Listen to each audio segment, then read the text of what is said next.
മലയാളികളെ ഏറെ രസിപ്പിക്കുകയും വിസ്മയിപ്പിക്കുകയും ചെയ്ത കലാകാരനായിരുന്നു ബാലഭാസ്കർ. അയാളുടെ താരോദയവും അകാലത്തിലുണ്ടായ അസ്തമയവും നമ്മേറെ ഞെട്ടിപ്പിച്ചതാണ്. 6 വർഷം മുൻപാണ് ഒരു വാഹനാപകടത്തിൽ ബാലഭാസ്കറിൻ്റെയും മകളുടെയും മരണം സംഭവിക്കുന്നത്.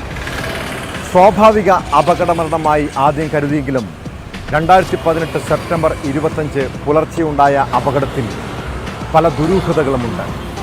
സ്വർണ്ണക്കടത്ത് ശൃംഖലയെ കേന്ദ്രീകരിച്ചായിരുന്നു അന്വേഷണം. ബാലഭാസ്കറിൻ്റെ ഡ്രൈവർ അർജുനും സംശയനിഴലിൽ വന്നെങ്കിലും അന്വേഷണ സംഘം അയാൾക്ക് ക്ലീൻ ചിറ്റ് നൽകി. പോലീസും ക്രൈംബ്രാഞ്ചും CBIയും അന്വേഷിച്ചിട്ടും അപകടത്തിലെ ദുരൂഹത അഴിക്കാൻ ഇതുവരെയും കഴിഞ്ഞിട്ടില്ല. പെരിന്തൽമണ്ണ സ്വർണ്ണക്കവർച്ച കേസിൽ അർജുൻ അറസ്റ്റിലായതോടെ 6 വർഷത്തിനിപ്പുറം ബാലഭാസ്കറിൻ്റെ മരണം വീണ്ടും ചർച്ചയാവുകയാണ്. വിശദമായി പരിശോധിക്കുകയാണ് പോലീസ് പട്രോൾ. സ്വാഗതം.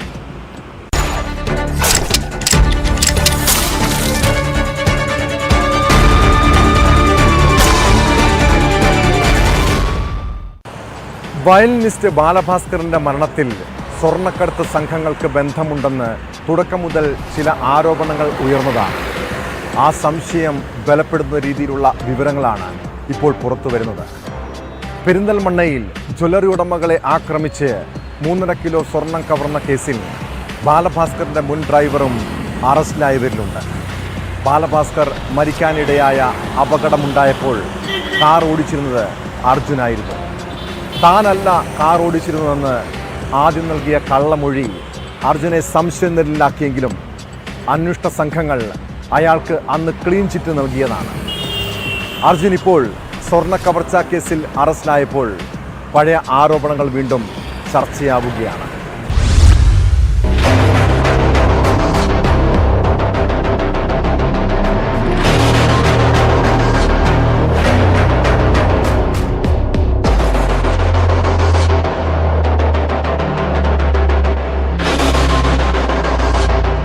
തൃശൂരിൽ നിന്നും തിരുവനന്തപുരത്തേക്കുള്ള യാത്രക്കിടെ പള്ളിപ്പുറത്ത് വെച്ചുണ്ടായ വാഹനാപകടത്തിലാണ് ബാലഭാസ്കറും മകളും മരിക്കുന്നത്. 2018 സെപ്റ്റംബർ 25 പുലർച്ചെയായിരുന്നു അപകടം. ബാലഭാസ്കറിന്റെ ഭാര്യ ലക്ഷ്മി, ഡ്രൈവർ അർജുൻ എന്നിവർക്ക് ഗുരുതരമായി പരിക്കേറ്റു. അപകടത്തിന് ശേഷം ബാലഭാസ്കറിന്റെ സുഹൃത്തുക്കളായ പ്രകാശ് തമ്പിയും വിഷ്ണു സോമസുന്ദരവും സ്വർണ്ണക്കടത്തു കേസിൽ പ്രതികളായതോടെയാണ് വിവാദമുയർന്നത്. സ്വർണ്ണക്കടത്ത് ലോബിക്ക് മരണത്തിൽ പങ്കുണ്ടെന്ന് ബാലഭാസ്കറിന്റെ അച്ഛൻ ഉണ്ണിയും ആരോപണമുയർത്തി. അപകടമരണമല്ല, ആസൂത്രിത കൊലപാതകമെന്നായിരുന്നു ആരോപണം. അതേസമയം അട്ടിമറിയല്ലെന്നും ഡ്രൈവർ അർജുൻ അശ്രദ്ധയോടെ അമിത വേഗത്തിലും വാഹനമോടിച്ചതാണ് അപകട കാരണമെന്നുമായിരുന്നു ക്രൈംബ്രാഞ്ച് റിപ്പോർട്ട്. ഈ റിപ്പോർട്ടിനെതിരെ ബാലഭാസ്കറിന്റെ അച്ഛൻ മുഖ്യമന്ത്രിയെ സമീപിച്ചതോടെയാണ് കേസ് CBIക്ക് വിട്ടത്. ക്രൈംബ്രാഞ്ച് കണ്ടെത്തലുകൾ ശരിവെക്കുന്നതായിരുന്നു CBIയുടെ അന്തിമ റിപ്പോർട്ടും. എന്നാൽ പിതാവിന്റെ ഹർജിയിൽ ഹൈക്കോടതി വീണ്ടും തുടരന്വേഷണത്തിന് ഉത്തരവിടുകയായിരുന്നു.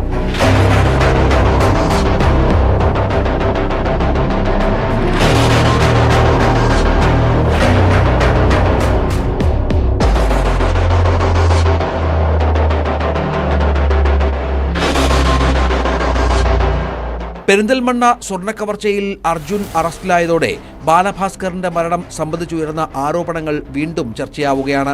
ബാലഭാസ്കറിന്റെ ബന്ധുവായ പ്രിയ വേണുഗോപാലിന്റെ ഫേസ്ബുക്ക് കുറിപ്പും അർജുനെ സംശയനിഴലിലാക്കുന്നു. അർജുൻ മനഃപൂർവ്വം അപകടമുണ്ടാക്കിയില്ലെന്ന് പറഞ്ഞ അന്നത്തെ ക്രൈംബ്രാഞ്ച് DYSP ഹരികൃഷ്ണൻ പിന്നീട് ദുരൂഹ സാഹചര്യത്തിൽ മരിച്ചതും പ്രിയയുടെ കുറിപ്പിൽ ചൂണ്ടിക്കാട്ടിയിട്ടുണ്ട്. പെരിന്തൽമണ്ണയിൽ നിന്ന് സ്വർണം കവർന്ന് കടന്നവരിൽ ചിലർ ഷൊർണൂരിൽ ഇറങ്ങിയപ്പോൾ വാഹനവുമായി കൂട്ടിക്കൊണ്ടുപോയത് അർജുനാണെന്നാണ് പോലീസ് കണ്ടെത്തിയത്.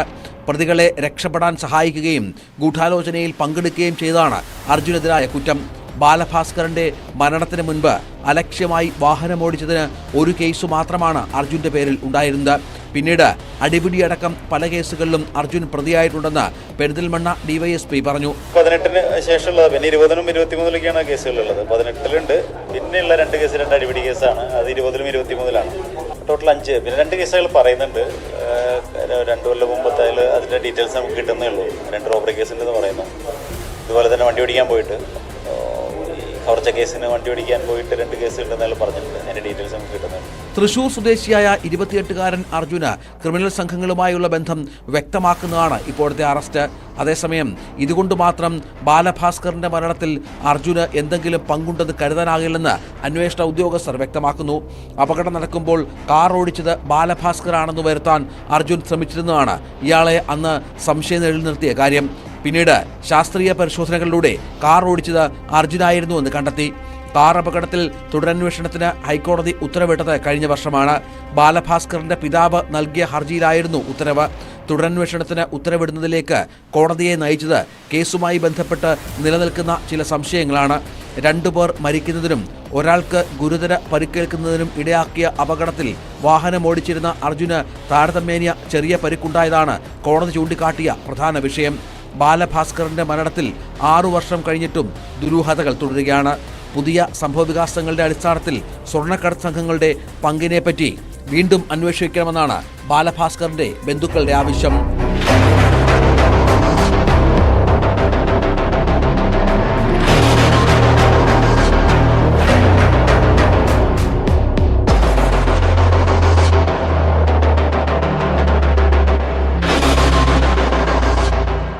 News desk news 18. പെരിന്തൽമണ്ണയിൽ ജ്വല്ലറി ഉടമകളെ ആക്രമിച്ച് സ്വർണം കവർന്ന കേസിൽ 18 പേരാണ് പ്രതിപ്പട്ടികയിലുള്ളത്. സ്വർണം തട്ടിയെടുക്കാൻ ഒരു സംഘം, കവർച്ചാ മുതലുമായി കടന്നുകളയാൻ മറ്റൊരു സംഘം. ആസൂത്രണം ഫോൺ വഴിയാണ്. പ്രതികളെ രക്ഷപ്പെടാൻ സഹായിക്കുകയും ഗൂഢാലോചനയിൽ പങ്കെടുക്കുകയും ചെയ്തയാളാണ് ബാലഭാസ്കറിന്റെ ഡ്രൈവറായിരുന്ന അർജുൻ. കേസിൽ ഇതുവരെയും 13 പേർ പിടിയിലായെങ്കിലും 5 പേർ ഒളിവിലാണ്. പിടിയിലായവരിൽ നിന്ന് 2.25 കിലോ സ്വർണം കണ്ടെടുത്തിട്ടുണ്ട്. ഉരുക്കിയതും വിൽക്കാൻ ഏൽപ്പിച്ചതുമായ സ്വർണമാണ് പോലീസ് വീണ്ടെടുത്തത്.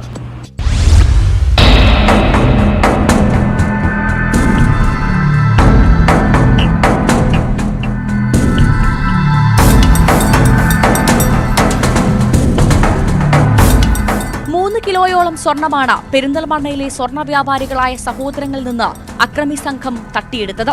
കേസിൽ ഇതുവരെ 13 പേരെയാണ് പിടികൂടിയത്. 1.25 കിലോ സ്വർണവും 1/2 കിലോ സ്വർണം വിറ്റ വകയിൽ കിട്ടിയ 33 ലക്ഷം രൂപയും പോലീസ് കണ്ടെടുത്തു. മോഷണം പോയ കിലോയിൽ 2.25 കിലോ സ്വർണം വീണ്ടെടുക്കാൻ കഴിഞ്ഞുവെന്ന് പോലീസ് പറയുന്നു. കഴിഞ്ഞ ദിവസം പ്രതികളെ അറസ്റ്റ് ചെയ്ത സമയത്ത് അവരുടെ കയ്യിൽ നിന്നുള്ള ഇൻഫർമേഷൻ ഉണ്ടായിരുന്നു. അന്ന് അവിടുന്ന് കവർ ചെയ്ത ഗോൾഡ് അവരത് ഒരുക്കി പല സ്ഥലങ്ങളിലായിട്ട് സൂക്ഷിച്ചിട്ടുണ്ടെന്നും കുറച്ച് ഗോൾഡ് വിറ്റ് കിട്ടിയ പൈസയും അതുപോലെ തന്നെ സൂക്ഷിച്ചിട്ടുണ്ടെന്നുള്ള ഇൻഫർമേഷൻ ഉണ്ടായിരുന്നു. അങ്ങനെ ആ ഇൻഫർമേഷൻ്റെ ബേസ് ചെയ്തിട്ട് അതിൽ പ്രതികളെ കസ്റ്റഡിയിൽ വാങ്ങി അവരെ ചോദ്യം ചെയ്ത് അവരെ സ്വർണം വെച്ചിട്ടുള്ളടത്തേക്ക് പ്രതികളുമായി പോയിട്ട് സീസ് ചെയ്താണ് ഈ ഗോൾഡും ക്യാഷും. കേസിൽ ഇനി പിടികൂടാനുള്ള 4 പേരുടെ കൈവശമാണ് ബാക്കി സ്വർണം. കേസിലെ പ്രതികളെ ഉടൻ കസ്റ്റഡിയിൽ വാങ്ങി തെളിവെടുപ്പ് അടക്കമുള്ള നടപടികൾ പൂർത്തിയാക്കുമെന്ന് പെരിന്തൽമണ്ണ പോലീസ് വ്യക്തമാക്കി.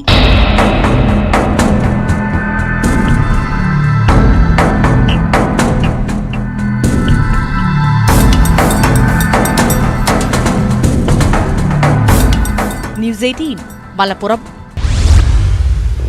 അടിക്കടി ഉണ്ടാകുന്ന സ്വർണ്ണ കവർച്ചകൾ കേരളത്തിലെ സ്വർണ്ണ വ്യാപാരികളെ വലിയ രീതിയിൽ ആശങ്കയിലാഴ്ത്തിയിരിക്കുകയാണ്. മലപ്പുറം പെരിന്തൽമണ്ണയിൽ സ്വർണ്ണക്കട ഉടമയെ കൊള്ളയടിച്ചതിന് പിന്നാലെ കോഴിക്കോട് കൊടുവള്ളിയിലും വൻ കവർച്ച. സ്കൂട്ടറിൽ യാത്ര ചെയ്യുകയായിരുന്ന സ്വർണ്ണ വ്യാപാരിയെ ആക്രമിച്ച് 2 കിലോ സ്വർണം കവർന്നു. കടയടച്ച് വീട്ടിൽ പോകുകയായിരുന്ന മൂത്തമ്പലം സ്വദേശി ബൈജുവിനെ ആക്രമിച്ചാണ് കാറിലെത്തിയ 5 അംഗ സംഘം സ്വർണം തട്ടിയെടുത്തത്. സംഘമെത്തിയ കാറിൻ്റെ നമ്പർ പ്ലേറ്റ് വ്യാജമാണെന്ന് പോലീസ് കണ്ടെത്തി. കൊടുവള്ളി കേന്ദ്രീകരിച്ചുള്ള സ്വർണം പൊട്ടിക്കൽ സംഘത്തെ ഉൾപ്പെടെ കേന്ദ്രീകരിച്ചാണ് പോലീസിന്റെ അന്വേഷണം.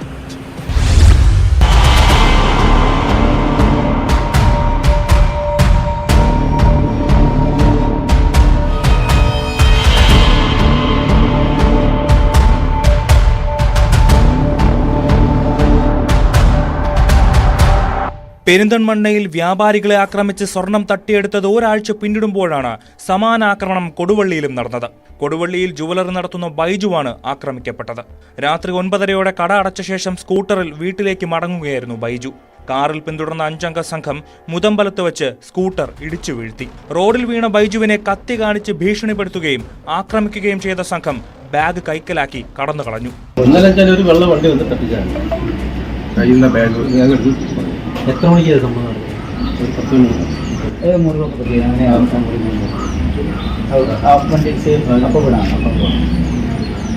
പേരെന്താ 3-4 ആൾക്കാരും വെള്ള കാറ്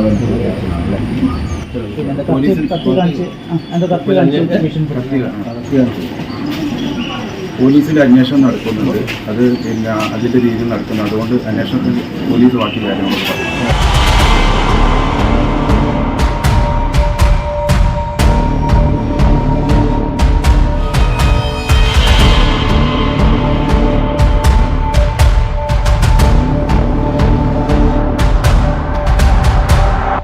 സംഘമെത്തിയ കാറിന്റെ നമ്പർ പ്ലേറ്റ് വ്യാജമാണെന്ന് പോലീസ് കണ്ടെത്തി.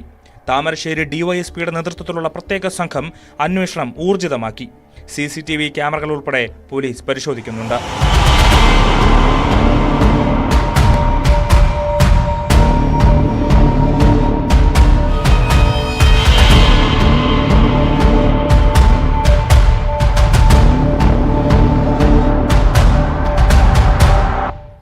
ന്യൂസ് 18 കോഴിക്കോട്. തലസ്ഥാന നഗരത്തിൽ ഗുണ്ടാ വിളയാട്ടം പതിവ് കാഴ്ചയാണ്. രാത്രി സമയങ്ങളിൽ ജനങ്ങൾ സജീവമായിട്ടുള്ള തിരുവനന്തപുരം കഴക്കൂട്ടമാണ് ഇവരുടെ വിഹാര കേന്ദ്രം. ഇവിടെയുള്ള കച്ചവട സ്ഥാപനങ്ങളിൽ ഗുണ്ടാപ്പിരിവ് പതിവായി നടക്കുന്നുണ്ട്. പണം കൊടുത്തില്ലെങ്കിൽ ആക്രമണം. കഴിഞ്ഞ രാത്രി കഴക്കൂട്ടത്തെ ഹോട്ടലിലാണ് ഗുണ്ടാക്രമണമുണ്ടായത്. ഹോട്ടലിലെ ജീവനക്കാരനായ തൗഫീഖിന് വെട്ടേറ്റു. ഹോട്ടലിലെ സാധനങ്ങളും നശിപ്പിച്ച നിലയിലാണ്. സംഭവത്തിൽ നിരവധി ക്രിമിനൽ കേസുകളിൽ പ്രതികളായ 2 പേർ അറസ്റ്റിലായിട്ടുണ്ട്.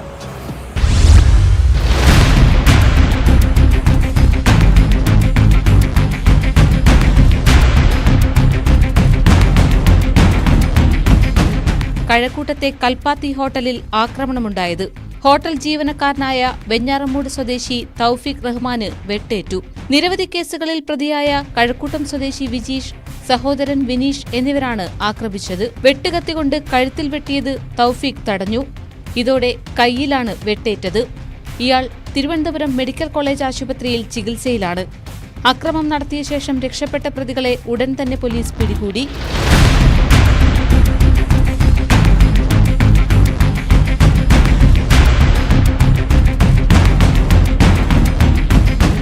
മുൻവൈരാഗ്യമാണ് ആക്രമണത്തിലേക്ക് നയിച്ചതെന്ന് പോലീസ് പറയുന്നു. ഒരാഴ്ച മുൻപ് പ്രതിയായ വിനീഷ് മദ്യപിച്ച് ഹോട്ടലിലെത്തി പണം ആവശ്യപ്പെട്ടു.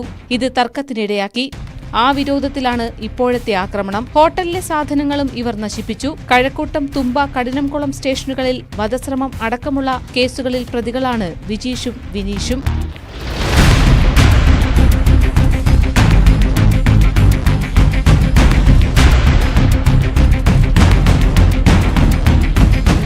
ന്യൂസ് 18 തിരുവനന്തപുരം. കോഴിക്കോട് എരഞ്ഞിപ്പാലത്ത് ലോഡ്ജിൽ യുവതിയെ കൊലപ്പെടുത്തി ദിവസങ്ങൾ കഴിഞ്ഞിട്ടും പ്രതിക്ക് വേണ്ടി പോലീസ് ഇരുട്ടിൽ തപ്പുന്നു. മലപ്പുറം സ്വദേശിനി ഫസീലയെ കൊലപ്പെടുത്തിയ കേസിൽ ആൺ സുഹൃത്ത് അബ്ദുൾ സനൂഫിനെ കേന്ദ്രീകരിച്ചാണ് അന്വേഷണം. എന്നാൽ സംഭവത്തിന് ശേഷം ഇയാൾ സംസ്ഥാനം വിട്ടിരിക്കാമെന്നാണ് പോലീസിന്റെ നിഗമനം. പ്രതിക്കായി അയൽ സംസ്ഥാനങ്ങളിലേക്കും തെരച്ചിൽ വ്യാപിപ്പിച്ചിട്ടുണ്ട്. സനൂഫിനായി പോലീസ് ലുക്കൌട്ട് നോട്ടീസും പുറത്തിറക്കി.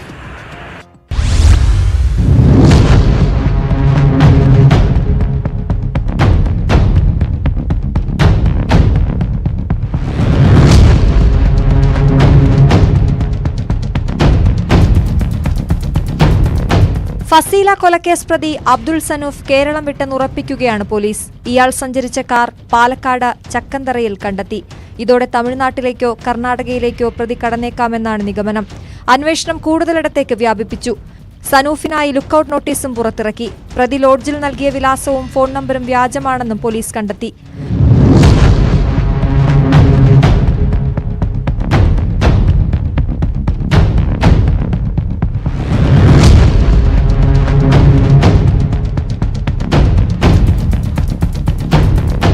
ചൊവ്വാഴ്ചയാണ് ഫസീലയെ എരഞ്ഞിപ്പാലത്തെ ലോഡ്ജിൽ മരിച്ച നിലയിൽ കണ്ടെത്തിയത്.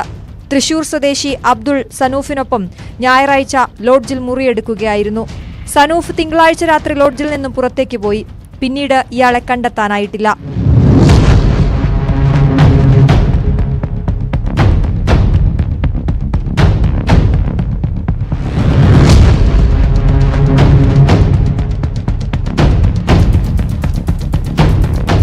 ന്യൂസ് 18 കോഴിക്കോട്. കൊച്ചി കളമശ്ശേരിയിൽ വീട്ടമ്മയെ കൊലപ്പെടുത്തിയ കേസിൽ ഒരിക്കലും പിടിക്കപ്പെടില്ലെന്ന് കരുതിയതാണ് ഗിരീഷ് ബാബു. MCA ബിരുദധാരിയായ പ്രതി അതീവ തന്ത്രപരമായാണ് കൊലപാതകം ആസൂത്രണം ചെയ്തതും കൃത്യം നടപ്പാക്കിയതും തെളിവുകൾ നശിപ്പിച്ചതും. എന്നാൽ പിടിക്കപ്പെട്ടതോടെ പ്രതിയുടെ നീക്കങ്ങൾ ഒന്നൊന്നായി പൊളിഞ്ഞു. ഗിരീഷുമായുള്ള തെളിവെടുപ്പിൽ മോഷ്ടിച്ച 2 മൊബൈൽ ഫോണുകൾ കണ്ടെത്തി. കാക്കനാട് തെങ്ങോട്ടെ പാറമടയിലെ കുളത്തിലുപേക്ഷിച്ച ഫോണുകൾ സ്കൂബ സംഘമാണ് കണ്ടെടുത്തത്.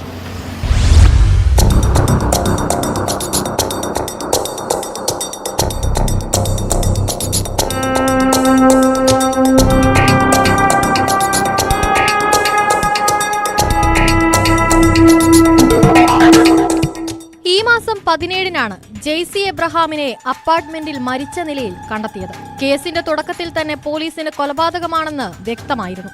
തുടർന്ന് നടത്തിയ അന്വേഷണത്തിൽ ജെയ്സി എബ്രഹാമിനെ ഇൻഫോ പാർക്ക് ജീവനക്കാരനായ ഗിരീഷ് ബാബുവും സുഹൃത്ത് ഖദീജയും ചേർന്ന് കൊലപ്പെടുത്തിയതാണെന്ന് പോലീസ് കണ്ടെത്തി. സ്വർണവും പണവും മോഷ്ടിക്കാനായിരുന്നു ക്രൂരമായ കൊലപാതകം. കൊലപാതകത്തിന് ശേഷം ജെയ്സിയുടെ 2 സ്വർണവളകളും 2 മൊബൈൽ ഫോണുകളും ഗിരീഷ് കൈക്കലാക്കിയിരുന്നു. ആഭരണങ്ങൾ അടിമാലിയിലെ ജ്വല്ലറിയിലാണ് വിറ്റത്. ഉരുക്കി സൂക്ഷിച്ച രീതിയിൽ 2 വളകൾ അന്വേഷണ സംഘം അവിടെ നിന്ന് കണ്ടെത്തിയിട്ടുണ്ട്. പ്രതി ഗിരീഷ് ബാബുവുമായി നടത്തിയ തെളിവെടുപ്പിൽ മൊബൈൽ ഫോണുകൾ കണ്ടെത്തി. സ്കൂബ ഡൈവേഴ്സിന്റെ സഹായത്തോടെ പുഴയിൽ നടത്തിയ പരിശോധനയിലാണ് ജെയ്സി എബ്രഹാമിന്റെ ഫ്ളാറ്റിൽ നിന്നും കവർന്ന 2 ഫോണുകളും കണ്ടെടുത്തത്.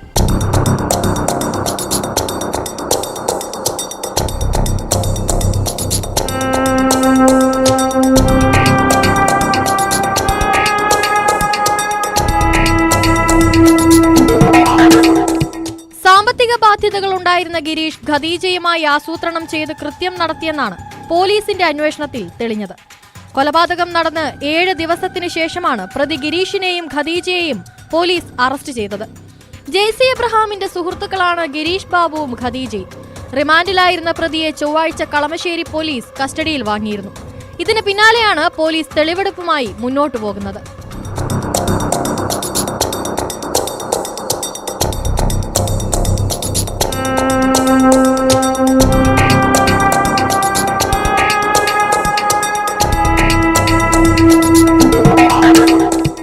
News 18 Kochi.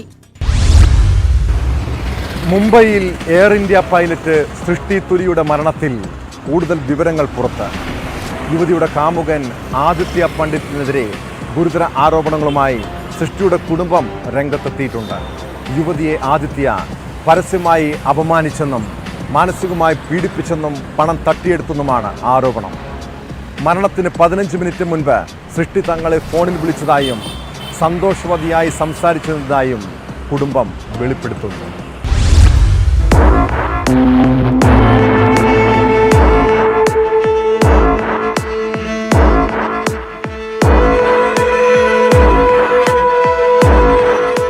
Air India pilot 25-കാരിയായ സൃഷ്ടി തുലിയെ തിങ്കളാഴ്ചയാണ് മുംബൈയിലെ ഫ്ളാറ്റിൽ മരിച്ച നിലയിൽ കണ്ടെത്തിയത്. സംഭവത്തിൽ ആത്മഹത്യാ പ്രേരണക്കുറ്റം ആരോപിച്ച കാമുകൻ ആദിത്യ പണ്ഡിറ്റിനെ പോലീസ് അറസ്റ്റ് ചെയ്തിരുന്നു. അന്തേരിയിലെ മാറൂൾ ഏരിയയിലെ വാടക ഫ്ളാറ്റിൽ നിന്നാണ് മൃതദേഹം കണ്ടെത്തിയത്. ഡേറ്റാ കേബിൾ ഉപയോഗിച്ച് തൂങ്ങിമരിച്ച നിലയിലായിരുന്നു മൃതദേഹം. തിങ്കളാഴ്ച പുലർച്ചെ ആദിത്യയെ വിളിച്ച താൻ ആത്മഹത്യ ചെയ്യുമെന്ന് സൃഷ്ടി പറഞ്ഞിരുന്നു. ഫ്ളാറ്റിന്റെ വാതിൽ പൂട്ടിയിട്ടതിനെ തുടർന്ന് പുറത്തുനിന്നൊരാളെ വിളിച്ച ആദിത്യ വാതിൽ തുറന്നു. അപ്പോഴാണ് യുവതിയെ ഡേറ്റാ കേബിൾ ഉപയോഗിച്ച് തൂങ്ങി മരിച്ച നിലയിൽ കണ്ടെത്തിയതെന്നാണ് ആദിത്യ പോലീസിന് നൽകിയ മൊഴി. അതേസമയം സൃഷ്ടിയുടേത് കൊലപാതകമാണെന്നും പിന്നിൽ ആദിത്യ പണ്ഡിറ്റാണെന്നുമാണ് യുവതിയുടെ കുടുംബത്തിന്റെ ആരോപണം. മരണത്തിന് 15 മിനിറ്റ് മുൻപ് സൃഷ്ടി ഫോണിൽ വിളിച്ച് സന്തോഷത്തോടെ സംസാരിച്ചിരുന്നതായും കുടുംബം വെളിപ്പെടുത്തി. സൃഷ്ടിയുടെ മരണത്തിൽ മറ്റൊരു വനിതാ പൈലറ്റിന് പങ്കുണ്ടെന്നും മാതൃസഹോദരൻ വിവേക് തുലി ആരോപിച്ചു.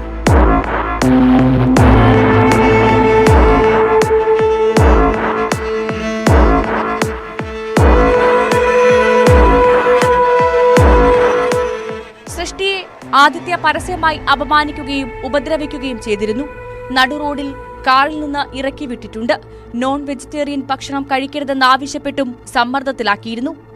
ആദിത്യയുടെ കുടുംബത്തിന്റെ അക്കൗണ്ടിലേക്ക് സൃഷ്ടി പണം കൈമാറിയിട്ടുണ്ടെന്നും ബന്ധുക്കൾ ആരോപിക്കുന്നു.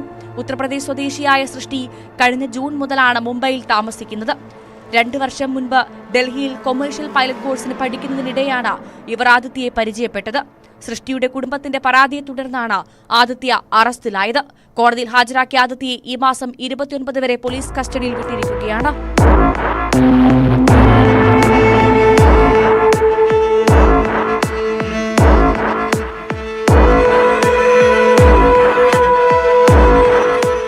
ന്യൂസ് 18 മുംബൈ.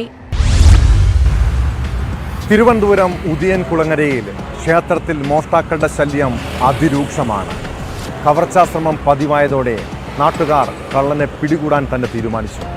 അങ്ങനെ CCTVകൾ സ്ഥാപിച്ച് ക്ഷേത്രവും പരിസരങ്ങളും നിരീക്ഷിക്കാൻ തുടങ്ങി. കഴിഞ്ഞ ദിവസം ഇലങ്കം ഭഗവതി ക്ഷേത്രത്തിൽ കവർച്ചയ്ക്കെത്തിയ കള്ളനെ നാട്ടുകാർ പിടികൂടി പോലീസിന് കൈമാറി. സേലം സ്വദേശി സെന്തിലാണ് പിടിയിലായത്. 2 മാസം മുൻപും ഇവിടെ സമാന രീതിയിൽ കവർച്ചാശ്രമം നടന്നിരുന്നു.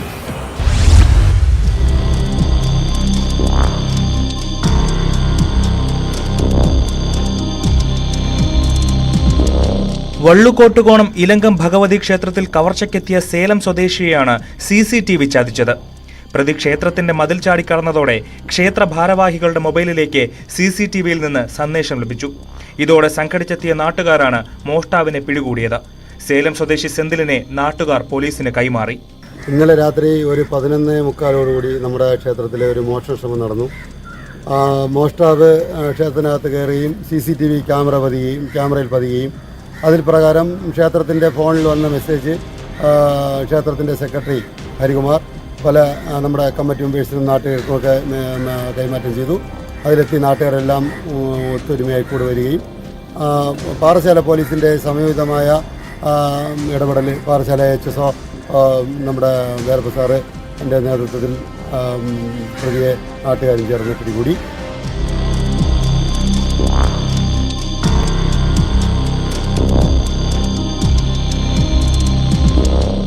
രണ്ടു മാസത്തിനു മുമ്പും ഇതേ ക്ഷേത്രത്തിൽ കവർച്ചാശ്രമം നടന്നിരുന്നു.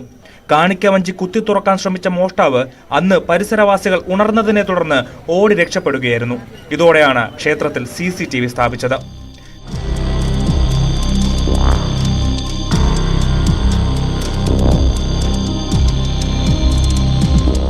ന്യൂസ് 18 തിരുവനന്തപുരം. നമുക്കറിയാം, ഒരു കുഞ്ഞിനു വേണ്ടി ദമ്പതികൾ എത്രത്തോളം പ്രതീക്ഷയോടെയും ആഗ്രഹത്തോടെയുമാണ് കാത്തിരിക്കുന്നതെന്ന്.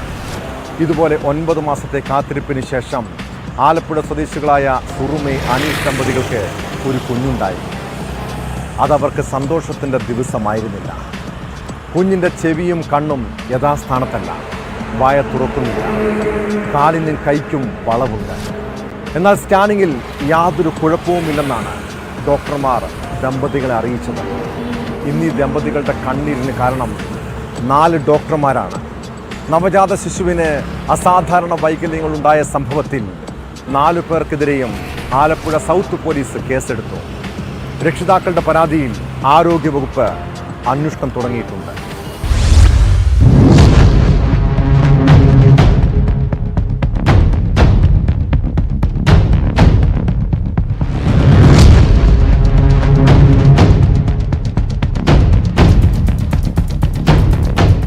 സുറുമി ഗർഭാവസ്ഥയിൽ ചികിത്സ തേടിയ ആലപ്പുഴയിലെ സ്ത്രീകളുടെയും കുട്ടികളുടെയും ആശുപത്രിയിലെ ഡോക്ടർമാരായ പുഷ്പ, ഷേർലി, സ്വകാര്യ സ്കാനിംഗ് സെന്ററുകളായ ശങ്കേഴ്സ്, മിഡാസ് ഹെൽത്ത് കെയർ എന്നിവിടങ്ങളിലെ ഡോക്ടർമാർക്കെതിരെയുമാണ് സൗത്ത് പോലീസ് കേസെടുത്തത്. ഗർഭകാലത്ത് പലതവണ സ്കാൻ ചെയ്തിട്ടും ശിശുവിന്റെ വൈകല്യങ്ങൾ കണ്ടെത്താനായില്ല എന്ന പിഴവിന്മേലാണ് സ്കാനിംഗ് സെന്ററിലെ ഡോക്ടർമാർക്കെതിരെയുള്ള നിയമ നടപടി. ഇതിനു മുൻപും ശിശുമരണവുമായി ബന്ധപ്പെട്ടും പ്രസവ നിർത്തൽ ശസ്ത്രക്രിയക്കിടെ യുവതി മരിച്ച സംഭവത്തിലുമടക്കം ആരോപണ വിധേയയായ ഡോക്ടർ പുഷ്പയാണ് കേസിലെ 1-ാം പ്രതി. കുട്ടിക്കുള്ളത് ഗുരുതര ആരോഗ്യ പ്രശ്നങ്ങളാണെന്ന് മാതാപിതാക്കൾ പറയുന്നു. അവര് പറയുന്നത് ഞങ്ങളാൽ കഴിയുന്നത് ഞങ്ങൾ ചെയ്തു എന്നാണ്. അവരെ കണ്ടുപിടിക്കാൻ പറ്റാത്ത കാര്യമാണ്. സ്കാനിങ് സെന്ററും ആ ഡോക്ടർമാരും കാണിച്ച വീഴ്ചയാണ് ഞങ്ങൾക്ക് ഇങ്ങനൊരു ദുരവസ്ഥ ഉണ്ടായത്. ആ ദുരവസ്ഥയ്ക്ക് കാരണക്കാരായ ആരാണോ അവര് തന്നെ ഞങ്ങൾക്ക് ഇതിന് പരിഹാരം കണ്ടെത്തി തരേണ്ടതാണ്. അത് സർക്കാർ മുഖാന്തരമോ അല്ലാതെയോ മുഖാന്തരമോ അത് നമ്മളിൽ ഉള്ള പ്രശ്നമല്ല. ഞാനൊരു സാധാരണക്കാരനായ മനുഷ്യനാണ്, അന്നന്ന് ജോലിയെടുത്ത് ജീവിക്കുന്ന മനുഷ്യനാണ്. എന്നെ കൊണ്ട് ഇത്രയും വലിയ ഭീമമായ കാര്യങ്ങളൊന്നും ചെയ്യാൻ പറ്റുകയില്ല.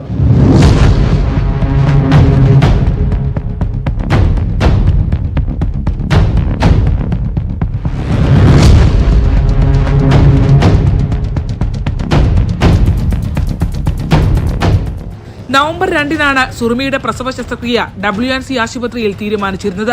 തലേദിവസം അനസ്തേഷ്യ പരിശോധനകൾക്കായി ആശുപത്രിയിൽ എത്തിയപ്പോഴാണ് പ്രശ്നങ്ങളുണ്ടെന്ന് ശ്രദ്ധിക്കുന്നത്. ഉടൻ വണ്ടാനം മെഡിക്കൽ കോളേജിലേക്ക് റഫർ ചെയ്തു. കുട്ടിയുടെ വൈകല്യം അവിടുത്തെ ഡോക്ടർമാർ പെട്ടെന്ന് തന്നെ തിരിച്ചറിയുകയായിരുന്നു. സിസേറിയൻ നടത്തി നവജാത ശിശുവിനെ പുറത്തെടുക്കുകയായിരുന്നു. വൈകല്യം നേരത്തെ കണ്ടെത്താനാകാത്ത സംഭവത്തിൽ വകുപ്പിന് ലഭിച്ച പരാതി ആരോഗ്യവകുപ്പ് അഡീഷണൽ സെക്രട്ടറിയുടെ നേതൃത്വത്തിലുള്ള പ്രത്യേക സംഘം അന്വേഷിക്കുമെന്ന് മന്ത്രി വീണ ജോർജ് അറിയിച്ചു. സ്കാനിംഗ് സെന്ററുകളെ പറ്റിയും പരിശോധനയുണ്ടാകും. വീഴ്ച കണ്ടെത്തിയാൽ കുറ്റക്കാർക്കെതിരെ കർശന നടപടി സ്വീകരിക്കുമെന്നും മന്ത്രി പറഞ്ഞു.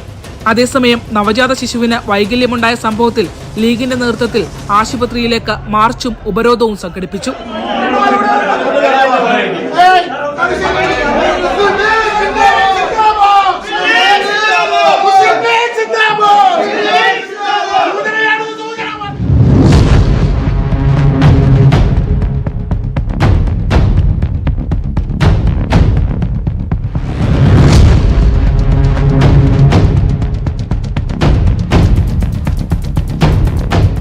ന്യൂസ് 18 ആലപ്പുഴ. തിരുവനന്തപുരം മുണ്ടേല സർവീസ് സഹകരണ ബാങ്ക് പ്രസിഡന്റ് മുണ്ടേല മോഹനന്റെ ആത്മഹത്യയിൽ പല ദുരൂഹതകളും ഉയരുന്നുണ്ട്. ബാങ്കിലെ 5 ജീവനക്കാരെ സംബന്ധിച്ച് ആത്മഹത്യാക്കുറിപ്പിൽ പരാമർശമുണ്ടായിരുന്നു. കേസിൽ അന്വേഷണം തുടങ്ങിയ പോലീസ് FIR രജിസ്റ്റർ ചെയ്തു. വെള്ളറട CIയും സംഘവുമാണ് കേസ് അന്വേഷിക്കുന്നത്. ആത്മഹത്യാക്കുറിപ്പിൽ പരാമർശിച്ചിരിക്കുന്ന ആരോപണങ്ങളിൽ തെളിവുകൾ ലഭിക്കുന്ന പശ്ചാത്തലത്തിൽ മറ്റു വകുപ്പുകൾ കൂടി ഉൾപ്പെടുത്തി അന്വേഷണം വ്യാപിപ്പിക്കുമെന്ന് പോലീസ് അറിയിച്ചു.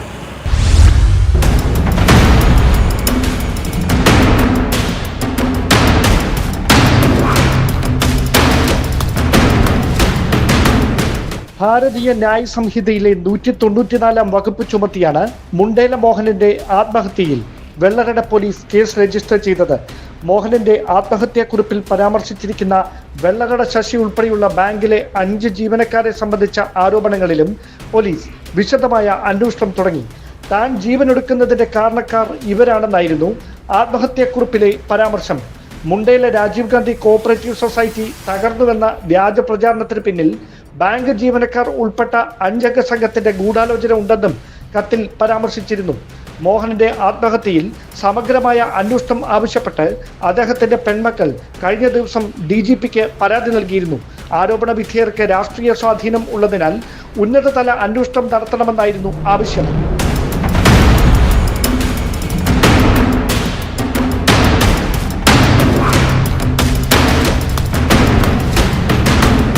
എന്നാൽ സംസ്ഥാന പോലീസ് മേധാവിക്ക് ലഭിച്ച പരാതിയിൽ തുടർ നടപടികൾ ഉണ്ടാകുന്നതിന് മുമ്പാണ് വെള്ളറട പോലീസ് കേസുമായി ബന്ധപ്പെട്ട പ്രാഥമിക അന്വേഷണം ആരംഭിച്ചത്.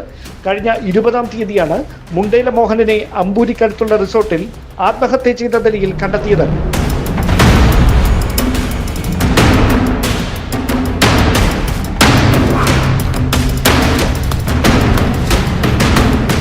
ന്യൂസ് 18 തിരുവനന്തപുരം. കുറ്റകൃത്യങ്ങളുടെ മറ്റു ചില വാർത്തകൾ ചുരുക്കത്തിൽ. മന്ത്രി സജി ചെറിയാൻ ഭരണഘടനാ വിരുദ്ധ പ്രസംഗം നടത്തിയെന്ന പരാതിയിൽ അന്വേഷണം ക്രൈംബ്രാഞ്ചിന് കൈമാറി. DGPയുടെ നടപടി ഹൈക്കോടതി ഉത്തരവിനെ തുടർന്ന്. തിരുവനന്തപുരം വെള്ളയമ്പലത്തെ ATM തട്ടിപ്പ് കേസിൽ 1-ാം പ്രതിയായ റുമേനിയൻ പൗരന് 7 കേസുകളിൽ 3 വർഷം വീതം തടവ്. റുമേനിയൻ പൗരനായ ഗബ്രിയേൽ മരിയനെയാണ് തിരുവനന്തപുരം CJM കോടതി ശിക്ഷിച്ചത്. തിരുവനന്തപുരത്ത് നിരവധി ക്രിമിനൽ കേസുകളിലെ പ്രതി കാപ്പ നിയമപ്രകാരം അറസ്റ്റിലായത് ആര്യനാട് സ്വദേശി മോനി ജോർജ്. പറവ ഫിലിംസിന്റെ സാമ്പത്തിക ഇടപാടുകളുമായി ബന്ധപ്പെട്ട് സിനിമാ താരം സൗബിൻ ഷാഹിറിന്റെ ഓഫീസിൽ ആദായ നികുതി വകുപ്പിന്റെ പരിശോധന. പറവ ഫിലിംസിന്റെ ഓഫീസ്, പുല്ലേപ്പടിയിലെ ഡ്രീം ബിഗ് ഡിസ്ട്രിബ്യൂട്ടേഴ്സ് ഓഫീസ് എന്നിവിടങ്ങളിലായിരുന്നു പരിശോധന. ജാർഖണ്ഡിൽ പെൺ സുഹൃത്തിനെ കൊലപ്പെടുത്തി മൃതദേഹം 50 കഷ്ണങ്ങളാക്കി വെട്ടിനുറുക്കിയ സംഭവത്തിൽ പ്രതി പിടിയിൽ. ജോർദാഗ് സ്വദേശി ഗംഗികുമാരിയെ കൊലപ്പെടുത്തിയ കേസിലാണ് 25-കാരനായ നരേഷ് ബേങ്ക്ര പിടിയിലായത്. കൊച്ചുകുട്ടികളെ ലൈംഗികമായി പീഡിപ്പിക്കുന്നവർ മാപ്പർഹിക്കാത്ത തെറ്റാണ് ചെയ്യുന്നത്. അവർക്ക് കടുത്ത ശിക്ഷ തന്നെ ഉറപ്പാക്കണം. കൊല്ലം പുനലൂരിൽ 7 വയസ്സുകാരിയെ ലൈംഗികമായി അതിക്രമത്തിനിരയാക്കിയ സംഭവത്തിൽ മദ്രസാധ്യാപകന് 33 വർഷം കഠിന തടവാണ് ശിക്ഷ. മദ്രസാധ്യാപകനായ മലപ്പുറം സ്വദേശി മുഹമ്മദിനാണ് കോടതി ശിക്ഷ വിധിച്ചത്. മലപ്പുറം നിലമ്പൂരിൽ 19-കാരിയെ പീഡിപ്പിച്ച് ഗർഭിണിയാക്കിയ കേസിൽ 57-കാരന് 16 വർഷം കഠിന തടവും പിഴയും വിധിച്ചു. കാളികാവ് സ്വദേശി അബ്ദുൽ ഖാദറിനെയാണ് നിലമ്പൂർ ഫാസ്റ്റ് ട്രാക്ക് സ്പെഷ്യൽ കോടതി ശിക്ഷിച്ചത്. കൊല്ലത്തും മലപ്പുറത്തുമുണ്ടായ 2 പീഡന കേസുകളിലെ ശിക്ഷാവിധി കുട്ടികളെ പീഡിപ്പിക്കുന്നവർക്കുള്ള താക്കീതാണ്. ഇതോടെ ഇന്നത്തെ പോലീസ് പെട്രോൾ പൂർണ്ണമാകുന്നു. നമസ്കാരം.